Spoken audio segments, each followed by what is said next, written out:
नमस्कार। एस्ट्रो सफ़र में आप लोगों का एक बार फिर से स्वागत है। मैं ज्योति गुप्ता और आज हम शादी की कड़ी को आगे बढ़ाते हुए बात करेंगे कि कुंडली में लव मैरिज के चांसेस कितने होते हैं। कौन सी ऐसी स्थितियां हैं जो बताती हैं कि आपकी लव मैरिज होगी। लेकिन बिफोर आई स्टार्ट मैं एक चीज़ आप लोगों को कह देना चाहता हूँ कि कोई भी ज्योतिष में कोई रूल फिक्स नहीं होता है। अगर जो कोई चीज़ मैं बताता हूँ कि हाँ ये चीज़ दिख रही है मुझको, तो ज़रूरी नहीं कि ऐसा हो जाए, क्योंकि बहुत कुछ डिपेंड करता है बहुत सारे फैक्टर्स पे। क्योंकि हम एक प्लैनेट की पोजीशंस से हम डिसाइड नहीं कर सकते हैं कि हमको रिजल्ट्स वैसे ही मिलेंगे, क्योंकि डिग्री, कंजंक्शन, आस्पेक्ट, नक्षत्र, नवांशा पोजीशन, बहुत सारे फैक्टर्स होते हैं। उनको देख कर हम फाइनली उस पर अराइव करते हैं। लेकिन हाँ, कुछ कंडीशन ऐसी होती है कि जहाँ पे एक पॉसिबिलिटी तो बनी जाती है। अगर हम लव मैरिज की बात करते हैं कि हाँ ये इंडिकेट करते हैं कि लव मैरिज की संभावना बढ़ जाती है। दूसरी चीज़ बहुत कुछ होता है कि आपका सामाजिक परिवेश क्या है। क्योंकि अगर आपका समाज, जिस समाज में आप रहते हो, जिस परिवार में हो, जिस सोसाइटी में हो, अगर वहाँ पे लव मैरिज नहीं होती है और आपको बचपन से ही ये दिमाग में आपके बैठा दी गई है कि लव मैरिज अच्छी चीज़ नहीं होती है, लव मैरिज नहीं करना चाहिए, हमारे अरेंज मैरिज का कल्चर है, तो वो प्लैनेट्स कितना भी आपको सपोर्ट करें, आप उस डायरेक्शन में जाओगे नहीं। हो सकता है आपको मन में किसी से प्यार हो जाए, लेकिन तब भी आप पहल नहीं करोगे उस प्यार को शादी में बदलने के लिए। शायद आपकी हिम्मत नहीं होगी, या आपका समाज और आपकी सोसाइटी या आपका परिवार आपको करने नहीं देगा। तो ये भी फैक्टर बहुत होता है, क्योंकि देखिए लव मैरिज आज के ज़माने में ज़्यादा होती हैं, पुराने ज़माने में नहीं होती थी। ऐसा नहीं कि वो ग्रहों की पोजीशन आज ही होती है, पहले नहीं होती थी। पहले भी वही ग्रह होते थे, लेकिन हमारा समाज, हमारी सोच ऐसी होती थी कि लव मैरिज अच्छी चीज़ नहीं मानी जाती थी।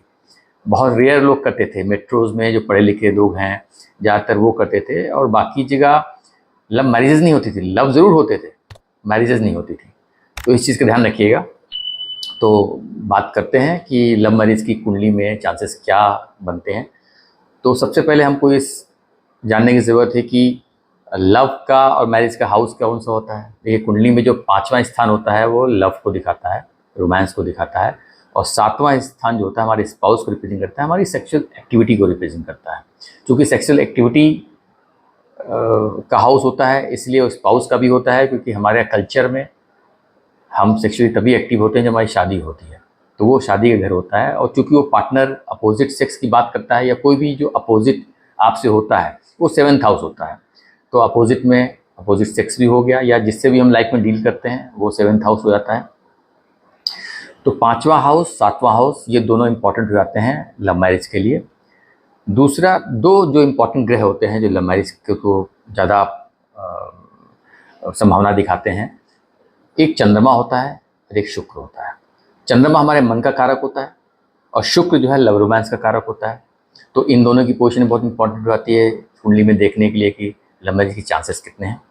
सो मैं एक एक करके बहुत सी स्थितियाँ बताऊँगा, आप अपने चार्ट में देखिएगा। क्योंकि मुझसे बहुत लोग क्वेश्चन करते रहते हैं और मैसेज भी डालते हैं, व्हाट्सएप पे भी आते हैं मैसेज कि हमको हम हाँ ये इतना बता दीजिए कि हमारी लव मैरिज होगी नहीं होगी, कहाँ पार्टनर मिलेगा। इसलिए मैं ये मैरिज को लेकर के एक टाइप ऑफ सीरीज़ बना रहा हूँ, जिसमें मैरिज को लेकर थोड़ी थोड़ी जो आपके क्वेश्चंस हैं वो बताने की कोशिश करूँगा। तो सबसे पहली चीज़ तो हमको देखना है कि जो 5वां घर होता है, 5th हाउस, तो 5th हाउस का लॉर्ड इंपॉर्टेंट हो गया। 7th हाउस का लॉर्ड इंपॉर्टेंट हो गया। तो अगर कहीं भी कुंडली में 5वां स्थान और 7वें स्थान की युति होती है, युति का मतलब हो गया कि 5th हाउस का लॉर्ड जाकर के 7th हाउस में बैठ जाए, या 7th हाउस का लॉर्ड जाके 5th हाउस में बैठ जाए, या 5th और 7th के लॉर्ड कहीं पे भी कंजंक्ट हो जाएं, किसी और जगह पे जाके साथ में बैठ जाएं, तो संभावना बढ़ जाती है कि लव मैरिज की चांसेस बढ़ जाते हैं। या 5th हाउस का जो लॉर्ड है वो जिस नक्षत्र में बैठा हो, और जो 7th हाउस का जो लॉर्ड है वो जिस नक्षत्र में बैठा हो, वो नक्षत्र सेम हो जाए, या 5th हाउस का लॉर्ड और 7th हाउस का लॉर्ड आपस में नक्षत्र परिवर्तन कर लें। क्या मान लीजिए 5th हाउस का लॉर्ड मंगल है और वो गुरु के नक्षत्र में बैठा हुआ है, और 7th हाउस का लॉर्ड गुरु है जो मंगल के नक्षत्र में बैठा हुआ है, तो यानी कि दोनों का नक्षत्र एक्सचेंज हो गया, तो वहाँ पे भी संभावना बढ़ जाती है। दूसरी चीज़, 5th हाउस का लॉर्ड या 7th हाउस का लॉर्ड, या दोनों अगर आपकी कुंडली में वक्री हैं, रेट्रोगेट पोजीशन में हैं, तो भी एक लव मैरिज की संभावना बढ़ जाती है। क्योंकि वक्र प्लैनेट जो होता है थोड़ा सा इरेटिक बिहेव करता है, वो थोड़ा डिफरेंटली बिहेव करता है। तो हम ये मानते हैं कि 5th का लॉर्ड अगर वक्री है तो यानी वो लव मैरिज की तरफ लव मैरिज करा सकता है। 7th हाउस का लॉर्ड अगर वक्री है तो वो भी लव मैरिज करा सकता है।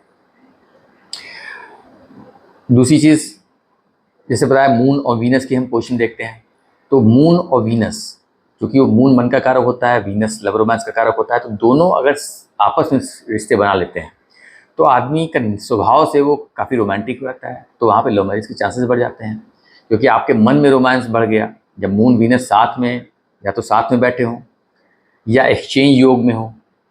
5th और 7th के मामले में भी अगर एक्सचेंज योगा बनता है कि 5th हाउस 7th हाउस में बैठ गया, 7th हाउस 5th हाउस में बैठ गया, तो एक्सचेंज योगा बन गया, वो भी एक संभावना बताया था। मतलब 5th और 7th का कनेक्शन, तो मैं सारी संभावना बता रहा हूँ जो चांसेस बनते हैं। तो वीनस और मून या तो कुंडली में कहीं साथ में बैठे हुए हों, साथ में भी बहुत ज़्यादा अपार्ट नहीं बैठे हों, एक 2 डिग्री बैठा हुआ, एक 28 डिग्री पे बैठा हुआ, तो काफ़ी डिस्टेंस हो गया। डिग्री वाइज 10-12 डिग्री के साथ में होना चाहिए वो, तो एक लव मैरिज की तरफ संभावना बढ़ जाती है।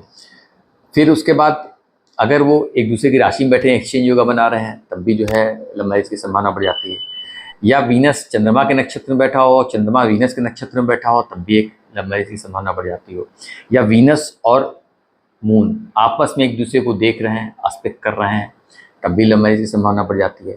5th एंड लॉर्ड और 7th लॉर्ड में भी यही पोजीशन बनती है, जहाँ भी बैठे हैं एक दूसरे को अगर देख रहे हैं, दृष्टि डाल रहे हैं, तब भी संभावना बढ़ जाती है।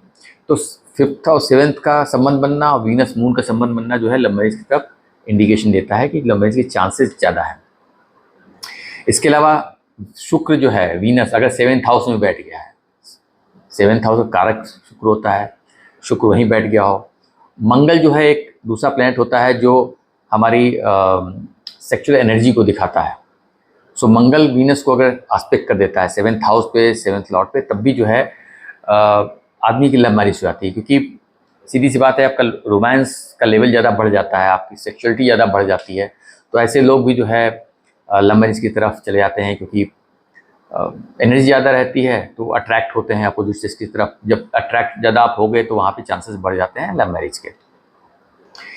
उसके अलावा अगर लग्न लॉर्ड, लेकिन लग्न लॉर्ड जो आपको रिप्रेजेंट करता है, और चंद्रमा आपके मन का कारक होता है, चंद्रमा के बारे में मैंने बताया, मन की बात है लग्न लॉर्ड। तो लग्न लॉर्ड और 7th लॉर्ड, 7वें घर का लॉर्ड और लग्न लॉर्ड का भी संबंध बनता है, तब भी जो है एक लव मैरिज की चांसेस बढ़ जाते हैं, क्योंकि आपका मन जो है 7th में लग गया है। 7th जो है आपके स्पाउस को रिप्रेजेंट करता है, आपकी सेक्सुअल रिलेशनशिप को रिप्रेजेंट करता है। तो जब वो कनेक्शन होता है तो यानी आप काफ़ी कुछ, आपका जो झुकाव होगा अपोजिट सेक्स की तरफ होगा, कि 7th हाउस अपोजिट सेक्स भी होता है, तो वहाँ पे चांसेस बढ़ जाते हैं। दूसरी चीज़, चंद्रमा जो है वो भी अगर 7th लॉर्ड से कंजंक्ट हो जाता है, तो अगेन जैसे मून वीनस की मैंने बात बताया, वीनस कारक होता है शादी का और सेक्सुअलिटी का, लव रोमांस का होता है, तो मून और वीनस का कॉम्बिनेशन तो मैंने बता दिया आपको। बट 7th लॉर्ड भी वही सब चीज़ों को रिप्रेजेंट करता है जो वीनस करता है, तो मून और 7th लॉर्ड का भी कनेक्शन बन जाता है, वहाँ पर भी एक लव मैरिज की संभावना बढ़ जाती है। राहु भी एक ऐसा प्लेनेट है जो चीज़ों को एम्पलीफाई करता है, जिसके साथ बढ़ जाता है। तो अगर राहु वीनस भी साथ में बैठे हुए हैं या राहु वीनस को आस्पेक्ट कर रहा है, तो वहाँ पे भी जो है एक लव मैरिज की संभावना बढ़ जाती है, क्योंकि राहु वीनस की जो एनर्जी को एम्पलीफाई कर देगा। तो वीनस लव रोमांस की बात करता है, तो आप ज़्यादा रोमांटिक या अपोजिट सेक्स तरफ अट्रैक्शन आपका बढ़ जाएगा राहु वीनस के कॉम्बिनेशन में, तो वहाँ पे भी लव मैरिज की संभावना बढ़ जाती है। वीनस का एक और कॉम्बिनेशन बनता है कि अगर वीनस को सैटर्न आस्पेक्ट कर देता है, या मार्स का तो मैंने बताया, मार्स वीनस को आस्पेक्ट करेगा तो लव मैरिज की संभावना बढ़ जाती है। सैटर्न भी अगर करता है तो काफ़ी कुछ संभावना बढ़ जाती है लव मैरिज होने की। कुछ लव मैरिज जैसे होती हैं कि लव अफेयर होता है लेकिन शादी में बदलता नहीं है, चांसेस प्रॉब्लम आ जाती है, तो मैं उसका भी जिक्र कर देता हूँ। बहुत सारे फैक्टर्स होते हैं, लेकिन एक फैक्टर होता है कि 5th लॉर्ड और 7th लॉर्ड अगर उनका रिलेशनशिप या तो अष्टम स्थान में बैठ गए हैं, 8वां चैलेंजेस का होता है, तकलीफ़ों का होता है, तो 2 चीज़ें दिखाता है। फिर 7th और 8th जब होता है तो ये सीक्रेट रिलेशनशिप को दिखाता है, ठीक है। मतलब कोई ऐसा लव अफेयर होगा जो आप छुप के कर रहे होगे समाज से। दूसरा 8th चैलेंजेस का होता है, तो 5th 7th का लॉर्ड जब 8th हाउस में या 8th हाउस के लॉर्ड से कनेक्शन बनाता है, तो ऐसी शादी में थोड़ा सा पेरेंटल अप्रूवल के चांसेस कम होते हैं, मतलब चैलेंजेस आते हैं, शादी आप कर सकते हो, लेकिन शायद आपके परिवार आपको सहयोग ना करे। दूसरा, जैसे मैंने बताया, 5वां घर और 7वां घर जो होता है वो लव मैरिज की तरफ इशारा करता है। लेकिन अगर वो 5th एंड 7th का जो कनेक्शन 12th हाउस या 12th लॉर्ड से जब हो जाता है, तो वहाँ पे वो रिश्ता जो है हो सकता है कि लव अफेयर तक ही रह जाए और कल्मिनेट ना हो मैरिज में, क्योंकि 12th हाउस सेपरेशन का होता है और उसमें चांसेस बढ़ते हैं कि लव होने के बाद में फॉर वट एवर रीज़न लड़का ही जो है, अगर बॉय है तो वो लड़की को छोड़ सकता है। जिसका चार्ट में पोजीशन है हम देख रहे हैं, तो वो अपोजिट पार्टनर जो भी उसका होगा उसको शायद वही छोड़ दे। और अगर ये दोनों का रिलेशन 6th हाउस से बन जाता है, 6th हाउस 6th लॉर्ड से, तो हो सकता है कि जो आपका पार्टनर है वही शायद आपसे ब्रेकअप कर दे। तो एक संभावना बनती है। इससे 6ठा, 8वां, 12वां जो है, ये तीनों हाउसेस जो कि त्रिक हाउसेस हैं, जब भी कोई अच्छी चीज़ होने होती है तो वहाँ पे कुछ ना कुछ कमी लेके आते ही आते हैं। तो ये चीज़ एक इंटरेस्टिंग कॉम्बिनेशन बनता है कि आपने देखा होगा कि बहुत से लोग पेरेंटल अप्रूवल नहीं होता है, भाग के शादी कर लेते हैं, वेट नहीं करते हैं।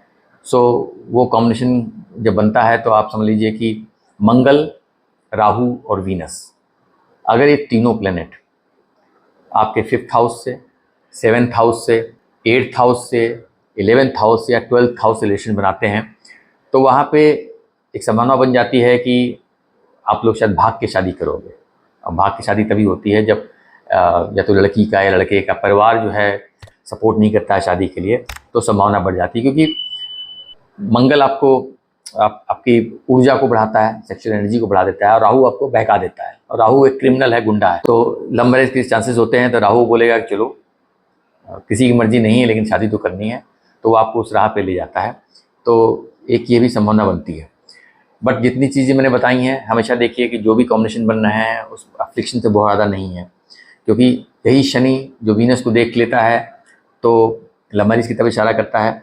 लेकिन वही शनि वीनस और चंद्रमा को, दोनों को अगर देख लेता है तो शादी बहुत डिले भी कर देता है, और शायद वहाँ पे कमी भी ले आए। आपके मन में रोमांस हो सकता है, आप चाहोगे, लेकिन सैटर्न एक कोल्ड प्लैनेट है, उदासीनता लेके आता है, तो वो कभी कभी आपको लव मैरिज में प्रॉब्लम भी क्रिएट कर देता है। सो ये जो कुछ कॉम्बिनेशन मैंने बताया लव मैरिज के लिए हो सकते हैं, ज़रूरी नहीं है कि सबके चार्ट में एप्लीकेबल हो जाए, लेकिन जहाँ तक मैंने देखा है वह करते हैं।